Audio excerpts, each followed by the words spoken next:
Welcome to another edition of Hometown Roster with your host, Paul Snyder. With me today is a special guest, Dustin Tanner, who is a face of Franklin County for young minds up in Enosburg. He is the track and field coach, as well as the JV volleyball coach and assistant for varsity. And I assist the varsity team. So tell me how you got into coaching. So I went to Enosburg Falls High School for 4 years. I played volleyball for 4 years. So I got into volleyball because I loved it, and it's my favorite thing. So after I got out of high school, I went back and helped the head coach, Jason Robtoy, assist his varsity program. And then just this year, we had so many numbers as far as girls concerned. Like we had like 25 plus girls. We needed for one team. For one team. How many are there on a quarter time? 7? 6. There's 6 on a quarter at a time. So it's like we needed to start a separate JV program. Just so we could get the freshman, young, first-year players some chance to get some court time. And as volleyball has grown in the state of Vermont, volleyball is starting to grow a lot in the state of Vermont, especially on the women's side. It's interesting you said it because I don't hear that. You know what I mean? So like it's for someone that's in the mix. For me, like I'm not like. I wouldn't normally think volleyball would be a growing sport in the state of Vermont. It is. VPA, we're going to stay, we just went to the VPA. They went to the VPA, the Coaches Association. They're going to stay as an expedition sport just for another year so they can get more boys numbers, but it's about to become, it's been VPA sanctioned for a few years now. We get VPA refs, we have an actual state champion, but it's blown up. It's starting to blow up a lot more. I started playing the year of 2008 that year. And, at the time, there was maybe a handful of teams. Now we have 10 to 15, depending on teams, and we have the bigger schools. Burlington has a team now. CVU has a team. Essex has a team. BFA is working on getting a club. MMU is working on getting a club. So it's starting to get much bigger in the state of Vermont. And those are the schools you want to start grabbing teams because you got a bigger population of students. Yeah, that's what's been really happening, when there was interest in CVU and Essex and all these other schools, because a lot of the interest comes from the fact that for women's sports, there's not really many options in the fall. You have soccer, and that, soccer, cross country, and that's pretty much, depending on where you are located, that's pretty much it till winter. And volleyball has gained a lot of traction for that, and it's also really fun to play. It's not something, you don't need to be the most athletic person to play. It's a skill game. It's kind of, in the sense of baseball, in the sense of you don't have to be the fastest, biggest, strongest person to be good at baseball. You don't have to be the biggest, fastest, strongest person to be good at volleyball. So, and it helps, the things that you work on in volleyball, core, conditioning-wise, actually are really helpful for basketball too. Okay. Because, court-wise, the quick lateral movements of bang, bang, bang, and it's really interesting. It's gotten a lot big. It's gotten bigger in my time because I've been involved for going on my 3rd year of coaching, and I played for 4 years. So I've been involved for 7-ish, 8-ish years now. Is that when you were first introduced to volleyball? Is when you first got to high school? Okay. Now, were you as tall as you were back in high school? So I would say like right now, I'd be like, oh yeah, you're like a perfect specimen for volleyball. You've got that height. It's funny about volleyball because my first year I was completely awful. I was pretty tall my freshman year, but I'm not as tall as I am now. But, I just didn't get the game at all. I was just like, what? And I almost didn't go back for a sophomore year. I'm really glad I came back for a sophomore year because it turned into what it is now. And it's interesting because you might look at someone who's really tall and be like, you'd be good at volleyball. They don't know how to hit a volleyball right off. Like it takes a little while to pick up, but once you pick it up, it's really fun to play, and you can play it anywhere too. And that's, I think, part of the reason why the sport is growing in popularity in the state, because, right now I can see, Harwood, CVU, Essex, Burlington, Enosburg.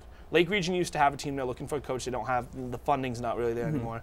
Same thing with Milton. Milton has numbers interested. There's so many schools where, kids are now interested, and they're putting together clubs, and we're doing clinics. We have a volleyball coaches association, and, Essex had a clinic of middle schoolers, middle schoolers, little kids. They put like 1,000 kids in that gym. Wow. Like it was big numbers. Enosburg, we had a clinic. We had like 40, 50, which is pretty good for a D3 school. And the interest is definitely there because, I think, in some places, soccer is really hard to get into. And if you're not somebody who likes the pure, what you have to put into athletics-wise to soccer, because it's a lot of running, it's a lot of conditioning, it's a lot of work to be a varsity-level soccer player in the state of Vermont.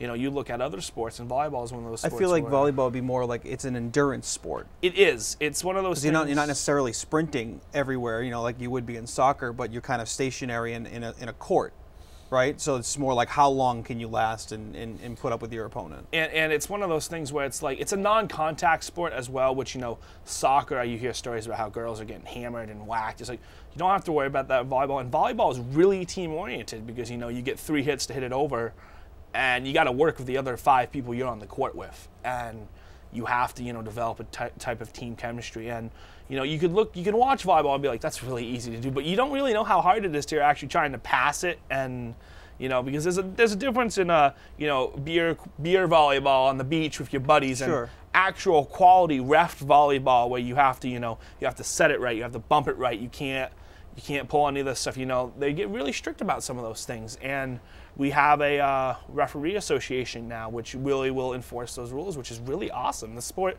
the quality of Vermont volleyball is just, it gets better every year. And you know, some of the, you know, the gyms are getting more full, and, you know, you watch games, because the games are fun to watch too. And the games are quick. You know, it's 3 out of 5 sets to 25. The last set is played to 15 with a cap of like 21. You have to win by 2. And, you know, it's a quick game. It's fast paced. It's fun to cheer. And, you know, it's over in about an hour and a half, which is really, you know. Okay, yeah, which is, you know, pretty similar to other events that you would go to. And actually, it's probably about a half hour shorter than what you would probably go to. An hour half, depending on how good the teams are. And you know, if a game of volleyball is going long, then it's a good game of volleyball because you're watching 2 teams that can keep the ball in the air for a long time. Yeah, exactly. And I love it. I love coaching it. It's something, you know, that I want to definitely, you know, I'm going to keep doing that because that's my, you know, volleyball is, you know, like my baby in the sense of I love it. I love everything about it. You know, I could coach volleyball year round and I would enjoy it. Okay. Now, what about track and field? You're wearing a track and field Enosburg shirt. Yeah. So So last year, not this past year, but the year before, Amanda Mullen had a track program in Enosburg, about 60, 80 kids, and you know, she's no longer the track coach there because she got married, moved out to North Dakota, has a family now, great family, you know. But they had like 80 kids and 1 coach. So I was talking to the band teacher, the music teacher, who was friends of Amanda. And I had mentioned, you know, kind of joking, well, I did track in middle school, so I know a little about it. And, you know, an hour later during the work day, Amanda came and was like, do you want to help out with track? And it's a paid stipend. And I'm like, okay, I guess, you know, I don't do much in spring. We'll talk about what I do here later, but, you know, after winter sports season, I really don't do much in the spring. So, you know what, I have some time. She really needs help. There's 80 kids. So I took that on as just kind of a supervision role. Nothing really coaching-wise that was big, along with Keely Remillard, who was being our strength and conditioning coach. So Amanda left at the end of last year, we're in 2015 right now, so at the end of the 2014, you know, 15 track season. So we needed coaches for this year. Keely Remillard, who works at the Collins Purley as a personal trainer, was, you know, on board to do it, and I was kind of wavering at first, but, you know, they need someone to do the organizational end of stuff because Keely is one of the best trainers in the county. He can train people to get ready for anything, does the Spartan race, does like all that crazy stuff that I can never do in my lifetime.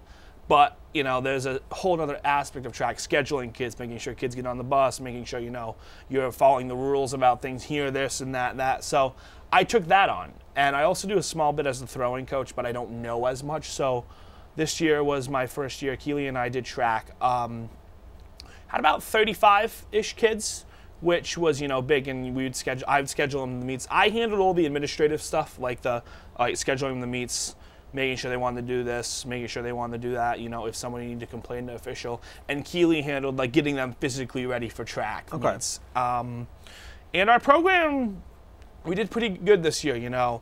There's not, you know, unlike a sport like volleyball or soccer or basketball where you know who a clear winner is, track and field meets are set by points scored. Yep. And it's hard for a team like Enosburg to win a track meet because, you know, Enosburg will have 8 kids run an event. You know, D1 school, because the divisions compete mixed except for the state championships. So, you know, we would go to a meet, you know, we would have CVU there. We would have, you know, a D3 school there. We'd have us there. So it's like, you know, CVU would have like 15 kids run the same event as my age. They would win. They would obviously get more points. But we had some, we have some good athletes on our team. One in particular, Brooke St. Ange, who qualified for New England's in a jumping event. and qualified for New England's 2 straight years in a row. Fantastic. And we have some kids who are really good. And the thing I like about track is that at the beginning of the year, you have all these kids. You have kids who aren't, they don't know or whatever, or kids who are coming back and they want to get better. And everybody gets better by the end of the year. Everybody, their times get faster. And, a lot of people will say, well, they just run around in track, the general. And I was one of those people who's like, track and field's so boring. But there's a different perspective on it when, you have the kid who's running halfway around the track and that kid just got 2 seconds off his time. There's a fact of, yeah, you're doing better. And it's an, animal in the sense of it's a totally individualized sport.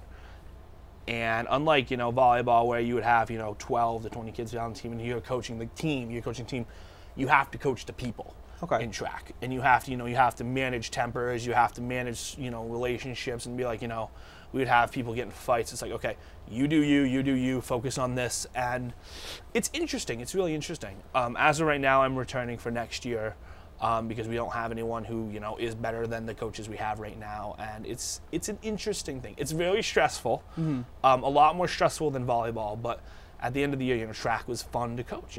When you look back on everything.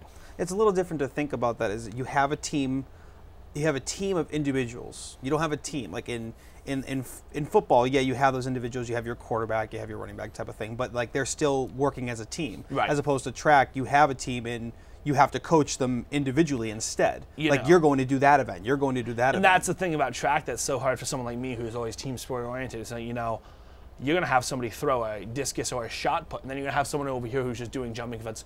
Those two kids are never going to work with each other because they don't need they don't have a need to work with each other. But you have to be able to bring them all in and coach them all, and then be able to coach them in their events. And it's really interesting with high schoolers because high schoolers are a totally different breed of animal. They're past middle school, and all the things that come with high school. Oh, relationship problems. Oh, school problems. Oh, all the drama that comes with high schoolers. Packed into the fact that you want them to do good in their event, but you also want to be there for them in the sense of it's an individual thing. Sure. And teams, it's a team sport, but it's an individual sport. So it's really a challenge. Okay. I enjoy it though. Great. Well, if you've been watching us and you haven't been, I would say you've been listening to us, you haven't been watching us, you may recognize Dustin's voice a little bit. He is one of our main voices for Northwest Access TV Sports. He's been doing hockey, basketball, baseball, softball. Is it football sometimes or no? I have not done football. Tate Brooks does football. Tate Brooks does football. So, you've been doing that for a couple of years at least, right? I did it for 2 years. I've done it for 2 years. I'm looking forward to winter. So after volleyball gets done, there is a big gap of winter sports. Sure. And we have our hockey. We have we cover for Northwest Access, MVU and BFA hockey. We cover MVU, BFA hockey for both girls and boys. And then basketball as well. For both girls and boys for both schools. So that's about, that's like 6 teams right there. Actually, that's like 8 teams. It's like 8 teams. We're basically covering 8 teams. 8 teams of sports we cover. And the way I fell into that was that there used to be a radio station up here that would cover those games. And they would cover the games for the radio and they put on the TV. I don't know how it worked before, but the radio station wasn't around anymore, and they were looking for a volunteer to do the commentary. And I wanted to do sports commentary. I was like, I'll do it. And it was, because during the winter, I'm not coaching anything, so I really don't have anything on. You got a little bit of a downtime. I got a little bit of a downtime, and it's really hard during the winter. Because it gets boring, you know what I mean? If you don't, I don't ski, so I'm not. That's the thing in Vermont. If you don't have something to keep you busy during the winter, and you don't do things like ski or skate or stuff like that, you're gonna have snowmobile. It's like you're gonna have a long winter. Yeah, exactly. What am I gonna do for 8 months? So. And I looked at this opportunity as an opportunity to not have a long winter, and I fell in love with it. The first year, it was a little rough. The first year was really rough in the sense of I was working alone. You have all this dead air to fill. It was just me and Lane, the camera guy, most of the time. It's like, okay, I guess I'm gonna talk. You don't get feedback either because it's like, you're not doing them live. We don't do live broadcasts often. We haven't ventured to that for winter sports yet, but I fell in love with it, and it was really fun to do. So when winter came around this year, I was like, yeah, I'll do it again. And at the time, we didn't have a programming coordinator. Hi, I'm here now. came in right after winter sports season. Yeah, exactly. So this year was really fun in the sense of, it was fun and stressful in the sense of, I got to pick a lot of the dates I wanted to do, but I also had to pick a lot of the dates I wanted to do and try to find a balance between the teams. And with winter weather, you never know when you're going to get a game that's been, iced. We had an ice storm. That ice storm we had a few years ago, we had either a double header or we had 2 games in 3 days that all got canceled because of the ice storm. During the winter, I always get sick, and it's always around a BFA basketball game, and I lose my voice, and I go and do the BFA basketball game while I'm literally chugging Tropicana and cough drops like they're the end of the world. So I can just, there's always 1 or 2 games a year where you can barely hear my voice, and it sounds awful, but it's the sick game. And this year we had a team that went deep into the playoffs. Okay. And it was the BFA girls went deep into the playoffs. That's right. Yeah, they went to the semifinals. Went to the semifinals in Patrick Gym, and that was we went down for that game. Lane and I had set up, and that was the game where Rice's coach. That's right. Right. Collapsed. The game beforehand. The game beforehand, and they canceled the game. And we went back I think the Thursday, and had to do the game as well. But there's a lot I can talk about with winter sports. So what do you want to know about winter sports? Really? Well, I mean, you didn't play hockey. No, I didn't play hockey. But a hockey fan. I'm a huge hockey fan. So I think that's kind of like what I'm getting at is that like you have a passion for these sports. You never played them, but you love to talk about them. So I guess it was almost kind of like a great fit to be able to do these games. It really was. And the thing about hockey is that you can. I didn't play hockey. I played a little basketball in middle school. Everyone plays middle school basketball because that's what you do. But hockey, I learned a lot about hockey from my 2 years of doing the commentary. And every time I do another game, it's like I learn more and I see more. And I have a friend now, Shane, who's a huge hockey fan, who started helping me towards the end of this year with hockey games. And it's really fun to watch high school hockey too, because these kids, at the pro level, it's a really fast, quick game. There's a lot of hitting and there's a lot of, back and forth, back and forth. At the high school level, it's a little slower, so you can learn the game, but it's still fun to watch too. It's hockey games. As much as I don't like how cold it gets, the Highgate, sports arena is really fun to be in for a winter because it's like you get to watch the games and you get to, you're there. You get to be a part of the atmosphere. You get to be part of the school culture, and you provide a service because it's. People are like, well, commentators are awful. I wouldn't want to watch a game of commentators. And you watch a game without commentators, it's like. You need somebody to. It's hard to figure what's going on. And we've actually on Northwest Access TV, our Facebook page, we've reached out to see if there are more volunteers that want to, join in on the mix and help out as well. And instead, we got comments like, "Well, what's wrong with the other guy?" Speaking to you, like, "Where's he going?" They want to know because those are people that are watching. And they know your voice. They know that you're obviously doing a good job, because otherwise they would say something on the lines of like, "Good, I'm glad he's gone." You know what I mean? It's not, "Wait, where's he going?" Well, I'm surprised that I haven't. MVU basketball is really hard to do because the MVU basketball team has been pretty bad. The girls have been pretty bad the last couple of years. So I'm surprised. Developing. We'll say developing. Rebuilding. Okay, rebuilding. It's been a 2-year rebuild, and it didn't get any better this year. But.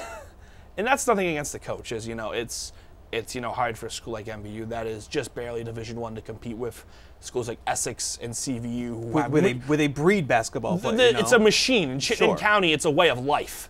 And up here, the big schools up here, it's a way of life. And I'm surprised I haven't gotten a few complaints, but you know what? It's really fun to do. And going back to your thing about how I felt, how I love talking about things. I love talking about sports, and it gave me an outlet where I could, have, put my voice into Franklin County, talk about sports, commentate the games. And one time, I remember this story because she played for MVU, and this is why, I've fallen in love with doing MVU sporting events, because the administration at MVU they've been so good to me. They offered to move a table halfway across the gym from you one time. It's like, I can move the table myself. Like, both administrations, both BFA, Mr. Marlowe at BFA and MVU, they're really good to us, the TV station. They're very nice to us, and they treat us, like family. And so one time we go in the Dunkin' Donuts in St. Albans. If anybody knows me, during the winter, I live off of coffee and donuts. It's a latte. Just during the winter? During the winter. Well, you get out of Highgate, so there's not many places, you know, that eat dinner at 9:30 or 10 o'clock at night on a Wednesday. And I had work a day job, so I'll shoot over to St. Albans because I was living in Fairfield at the time. And it's just, you know, I'd go into the coffee place. I'd get a latte and 2 donuts. It's like every night because that's what I live on. That's my diet during the winter.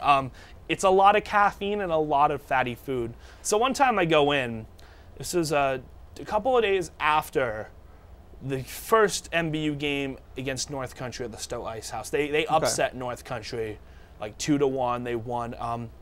Michaela Martin, who plays for senior for MBU, is like, "You're the guy who does the sports stuff." Like, I'm like, "Oh," and it caught me off guard. I was wearing my blue Northwest-TV sweat. I was like, I don't expect people to ask me things. It's like, "Yeah, we really like it that you guys come and like." She said, "Thank you." It's like, "Oh, that's really nice." And you know, I've had some other players, you know, at some point be like, "Hey, thanks for coming," and "Hey, thanks," because you know, these are players, you know, for them it's pretty big for high schoolers. They get to be on TV. And it's just, it's a passion of mine, and I enjoy it, and I look forward to it. And, you know, whenever I can get other people involved too, like how you came to do, you know, you took over spring for the most part, which is really awesome because I was coaching track. And it's like, you know, getting new people to come in, you know, my friend Shane, who's worked with me, you know, you and I have worked together a few times. It's really fun to get more people to come in, and, you know, there are plenty of spots available if you want to do it. Yeah, absolutely. I mean, we're always looking for new people to lend their voice, I guess, and you know to our what? sports. If you're a little nervous about it and you don't want to go alone, try it. We can have another person go with you because you know. But try it. I mean, that's the thing. We're not going to send you out there alone and do it. I mean, you want to give it a try, you come, you join us as a color person and a play-by-play, and you go from there. And that's what Dustin and I have been doing for.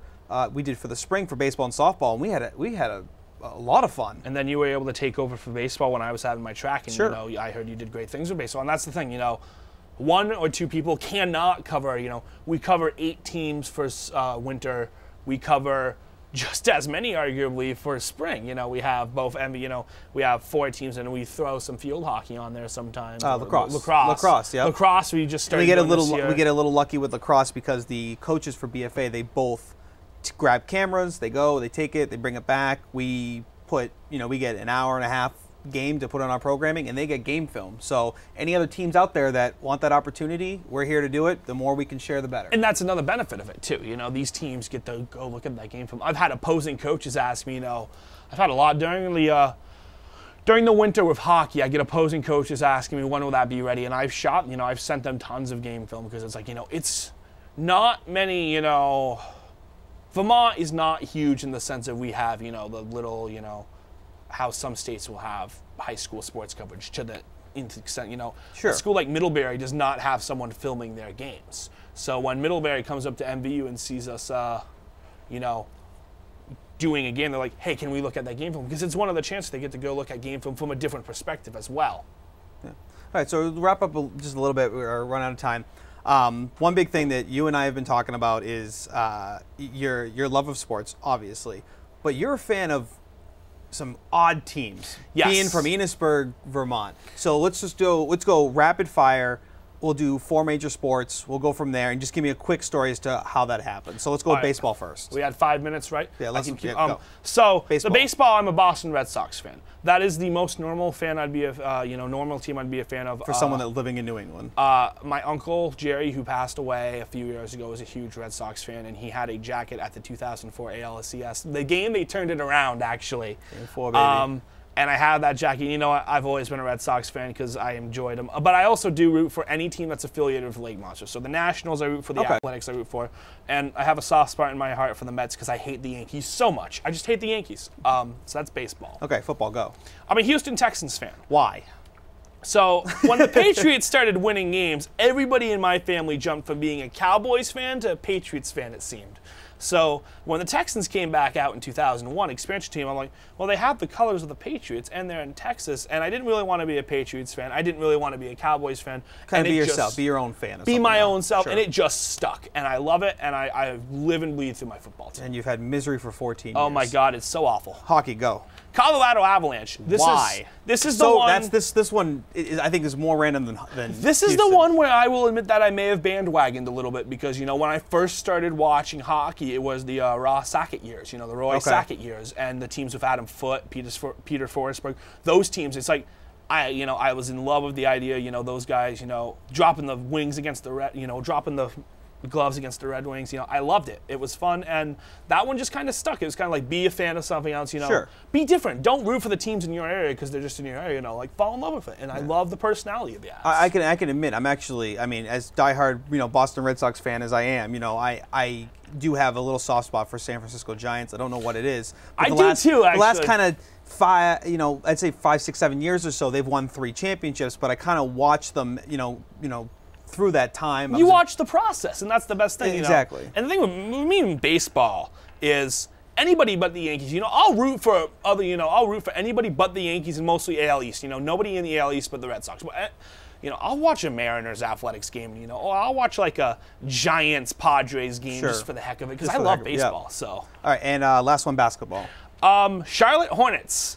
Charlotte Bobcats. So there was a game, NBA Jam or Slam 1997 on the Nintendo 64, and I started playing it, and I just for some odd reason picked to play as the Hornets, and I was a fan of them ever since. And then they moved to New Orleans. I was like, oh, I was too young to comprehend it at that point. Then Charlotte got the team, the Bobcats, and I was like, I like blue and orange because those are my favorite colors. So I was like, and Charlotte. So I rooted for them. Okay, so we've learned about Dustin that the reason he likes 2 of his 4 teams, he likes the colors.